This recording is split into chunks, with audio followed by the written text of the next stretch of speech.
High above the rainforest canopy, where the clouds settle low and the air hangs thick with moisture, a single nest crowns the tallest tree for miles. This is Sura's kingdom, built branch by branch, season by season, a fortress of sticks and moss 100 feet above the world below. She did not build this nest for herself, she built it for them. 2 eaglets, barely weeks old, huddle beneath her wings. Their downy feathers are still soft, still gray, still far from the white crown they will one day wear. For now, they know only warmth, hunger, and the sound of their mother's heartbeat. Each morning begins the same way. The mist lifts slowly off the canopy. Somewhere far below, the forest exhales. And Sura watches, always watching. Her pale eyes scanning a horizon her chicks cannot yet comprehend. This is a story about a mother, about instinct sharpened by love, about a danger that does not announce itself, but waits, coiled in the green dark below. But for now, there is only peace. Days pass, the eaglets grow stronger, their wobbling steps becoming surer against the woven branches of the nest. Sura brings fish from the river, tearing the flesh into pieces small enough for fragile beaks. The smaller of the two, quieter, more cautious, watches his sibling lunge first for every meal. He is learning patience. He is learning to wait his turn. He does not yet know that patience in this forest can also mean survival.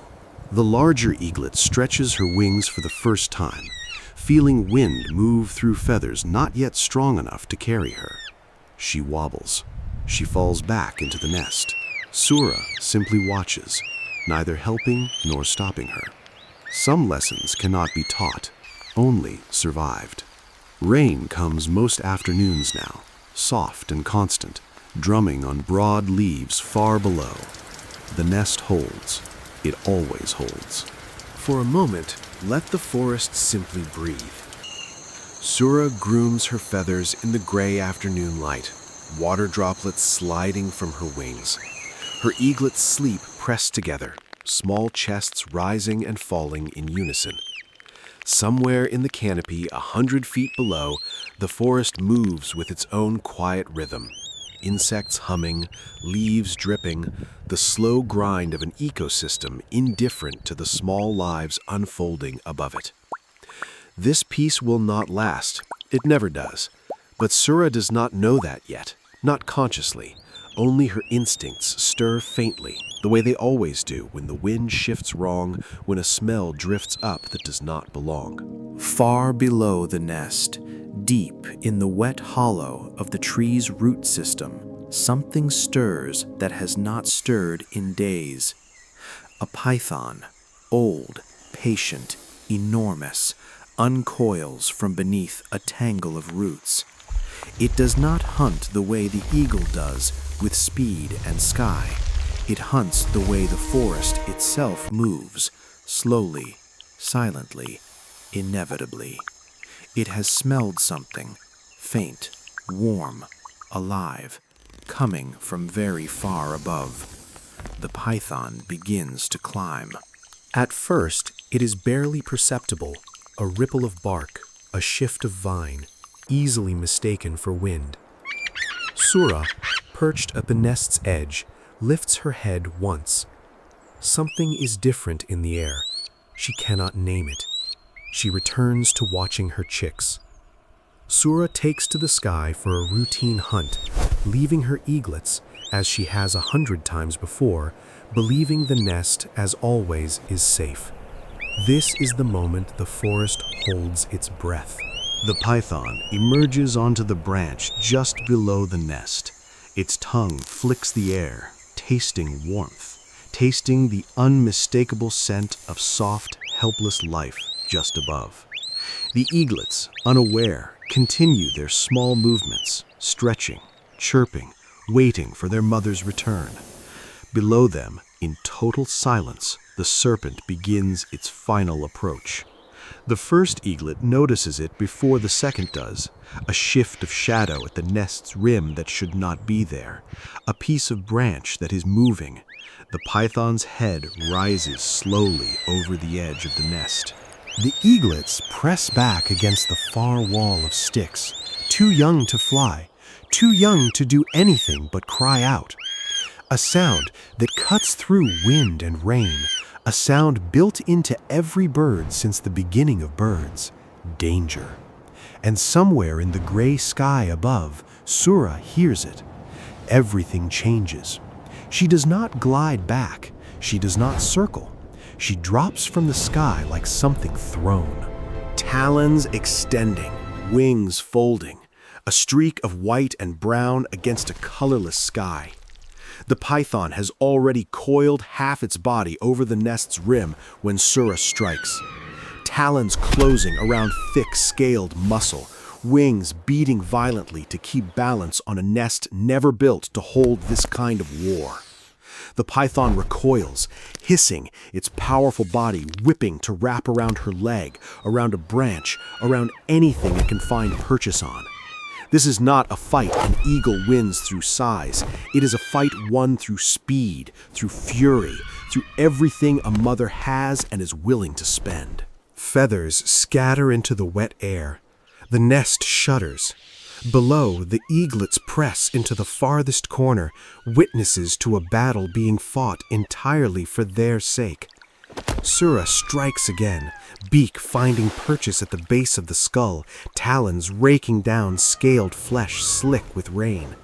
The python thrashes, its coils loosening, searching for an escape that no longer exists in the way it arrived.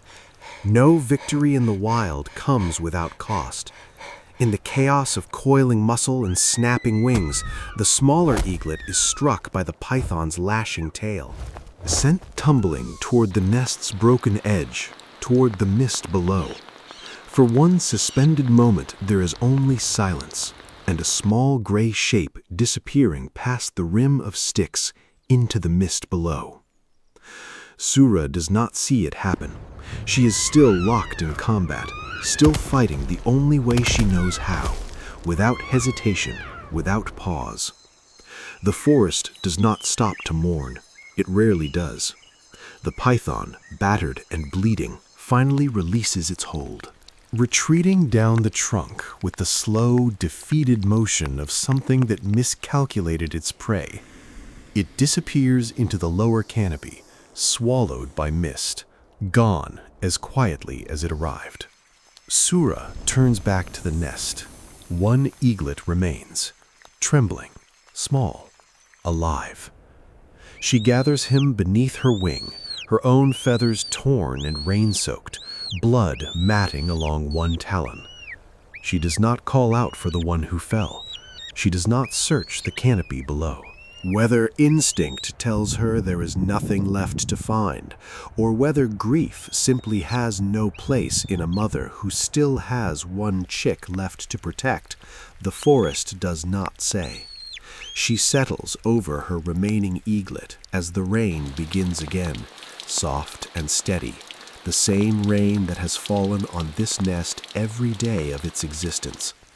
Far below, in the wet undergrowth at the base of the great tree, there is a stirring among the ferns. A small shape, gray, soaked, breathing, moves where it fell.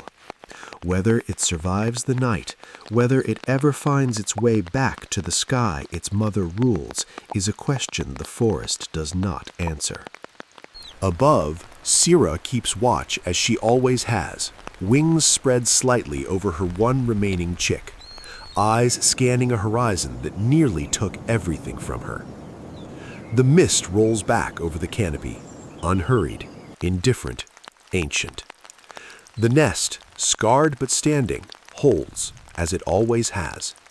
And somewhere between the canopy and the forest floor, between what was lost and what remains, the story of this small, fierce family continues, unfinished, uncertain, and entirely alive. Night approaches slowly over the rainforest, drawing a gray curtain across the canopy from the east. Sura has not moved from her position over the surviving eaglet since the battle ended. Far below, in the undergrowth, the smaller eaglet has not moved either, but he is still breathing. The forest at night is a different world entirely.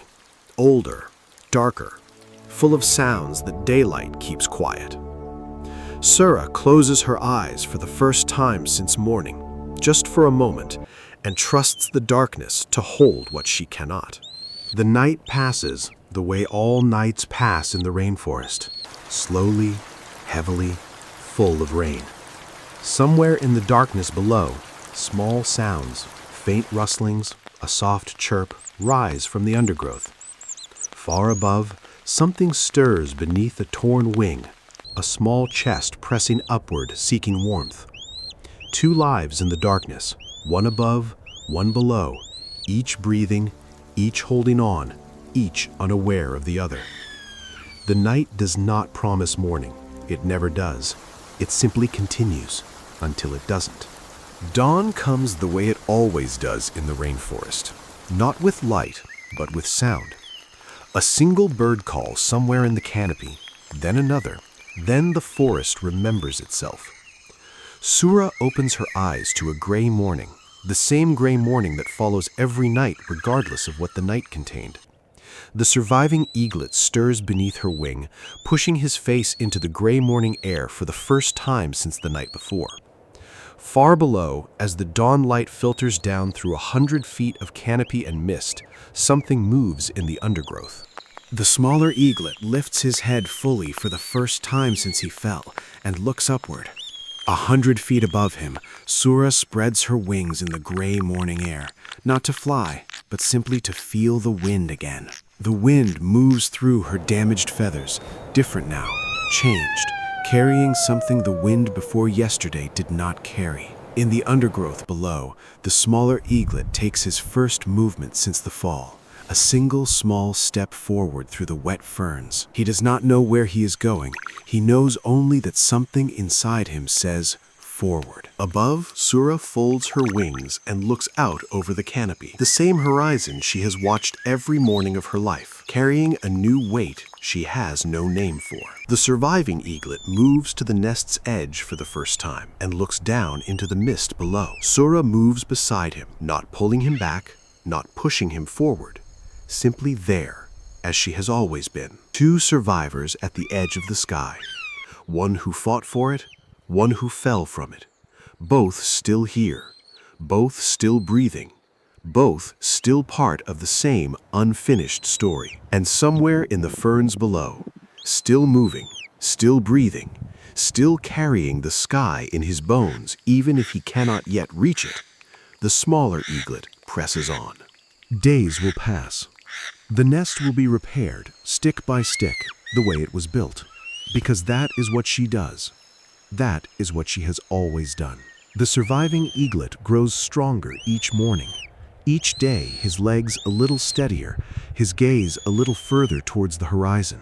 And in the undergrowth below, against every reasonable expectation of a forest that keeps no promises, the smaller eaglet is still there. Whether their story will ever reconnect, whether the sky will one day hold both of them together, remains the forest's most carefully kept secret. The sky above the rainforest does not change. It does not remember yesterday. It simply opens, wide, gray, infinite, and waits for whoever is strong enough to reach it.